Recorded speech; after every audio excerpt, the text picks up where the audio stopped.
Welcome to The Explainer. Okay, let's jump right into a genuinely fascinating, highly analytical, theoretical model of modern American fracture. Today, we're unpacking a concept known as asymmetric balkanization.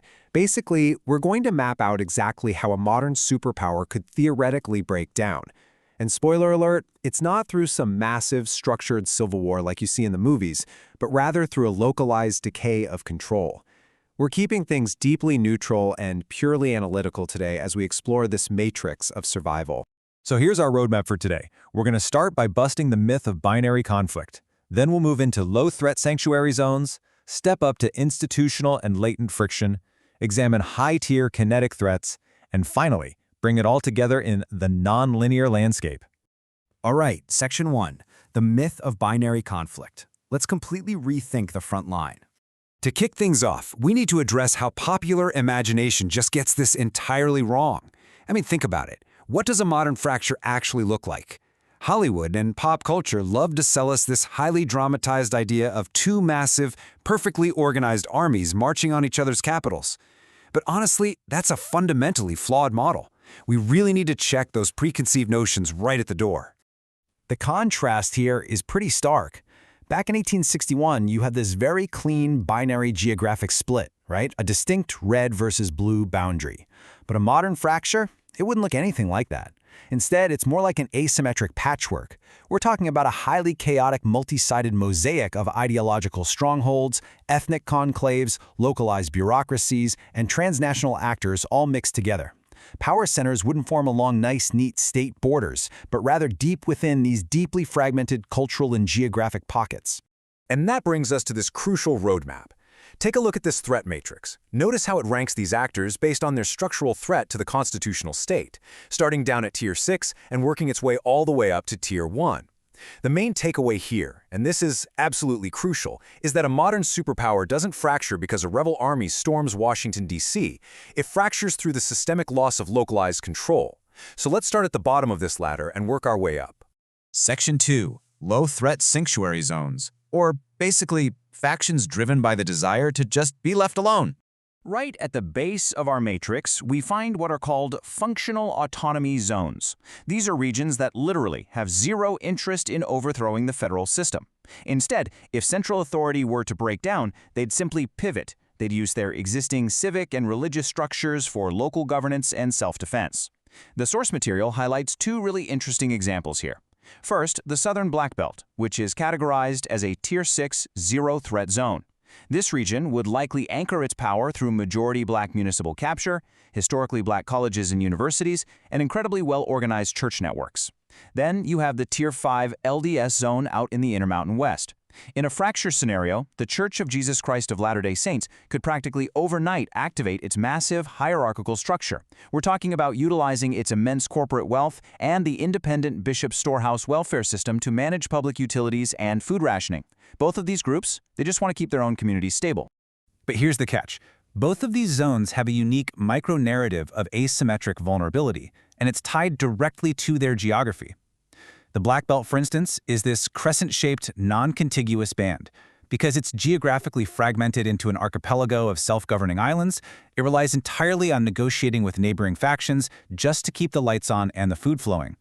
The LDS zone, on the other hand, wants strict territorial neutrality.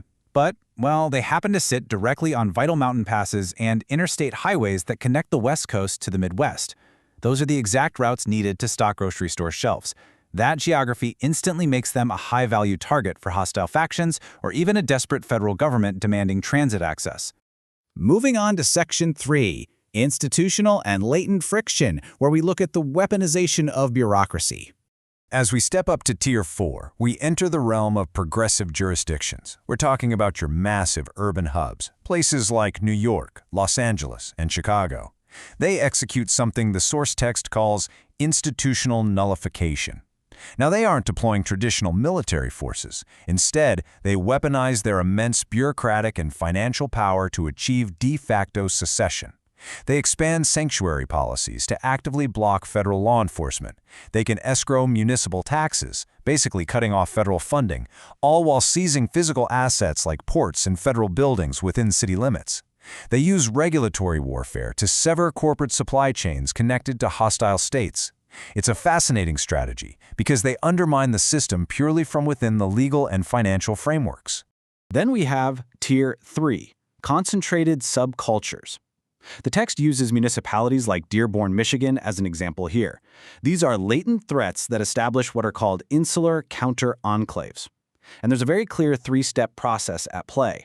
First, through sheer demographic density, they achieve municipal capture. They control local zoning, the police force, the city councils, which functionally locks out external law enforcement.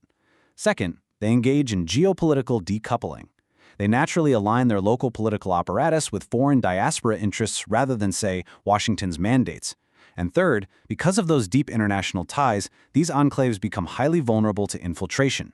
Foreign intelligence services or non-state actors can use those cultural pipelines as vectors to funnel aid or spread propaganda. But there is a glaring, fatal vulnerability for both these progressive megacities and these insular subcultures. Sure, they are incredibly wealthy and legally powerful, but they are hyper-dense consumers. They are entirely dependent on the rural hinterlands for their food, their water, and their power. If hostile rural factions were to, say, sever the electrical grids or block the aqueducts, these powerful urban hubs could be rapidly starved into submission. They simply cannot survive without maritime supply lines or essentially buying neutrality from their rural neighbors.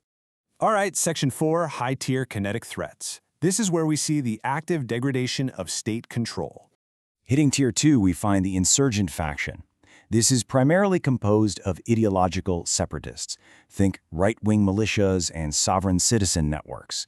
Their ultimate goal is hard territorial secession. They execute armed non-compliance, actively seizing federal lands and expelling agents to establish parallel county-level authorities. Tactically speaking, they operate using decentralized, leaderless cell structures. They aren't going to fight the U.S. military out in the open. Instead, they target critical infrastructure just outside major cities.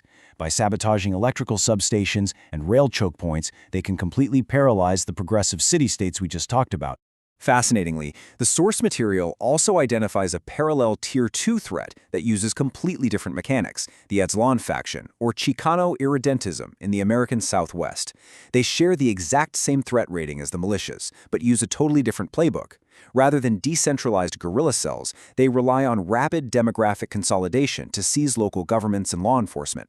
Then, they implement mass civil noncompliance, functionally declaring federal border and land agencies null and void to open up cross-border traffic. Finally, they leverage their immense geographic control over the nation's agricultural engine in the Central Valley, as well as massive Pacific ports, to squeeze progressive cities and cut off the federal government from international trade.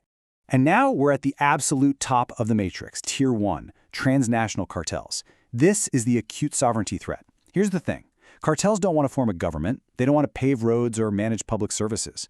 What they want is a legal vacuum. They establish what the text calls shadow sovereignty.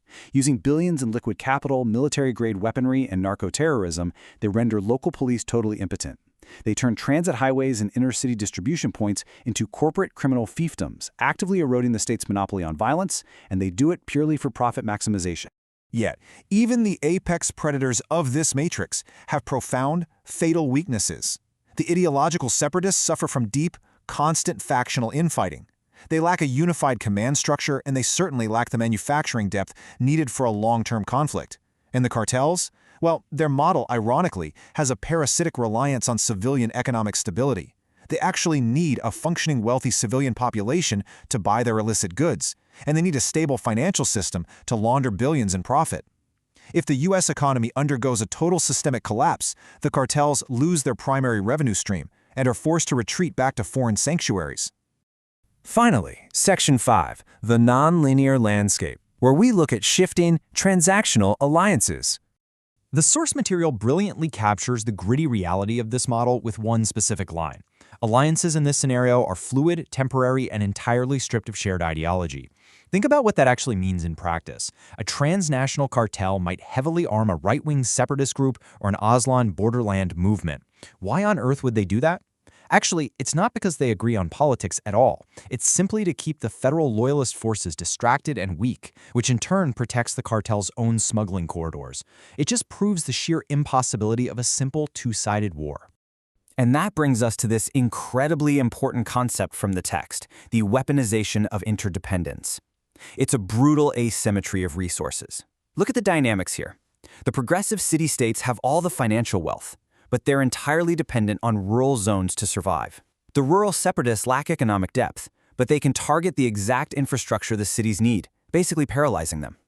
And the cartels sit right on top of it all, exploiting the distractions to erode state power. An insulated religious zone might trade vital logistical access to a progressive city, or a rural militia alike, solely to secure its own internal peace. It's a landscape where everything, and I mean everything, is highly transactional. So let's summarize the key takeaways we've unpacked from this model today. First, a modern conflict is an asymmetric balkanization, not a clean binary split like we saw in 1861. Second, a superpower doesn't actually need to be overthrown in its capital. Federal fracture requires only the systemic loss of local control across a matrix of regions. Third, these factions have completely divergent strategic motivations. You've got everything from zero-threat demographic enclaves who just want peace, all the way up to cartels wanting shadow fiefdoms. And finally, every single faction's vulnerability is deeply tied to the weaponization of their geographic and resource interdependencies. I want to leave you with this final, somewhat provocative thought. If a nation ceases to function as a cohesive entity and fractures into this localized decay of control, when sovereignty becomes a patchwork, who truly holds power in a self-regulating matrix of survival? It's a fascinating, sobering question about the fragility of modern governance, and one that absolutely shifts how we view the mechanics of power. Thanks for joining me for this explainer, and keep questioning the structures around you.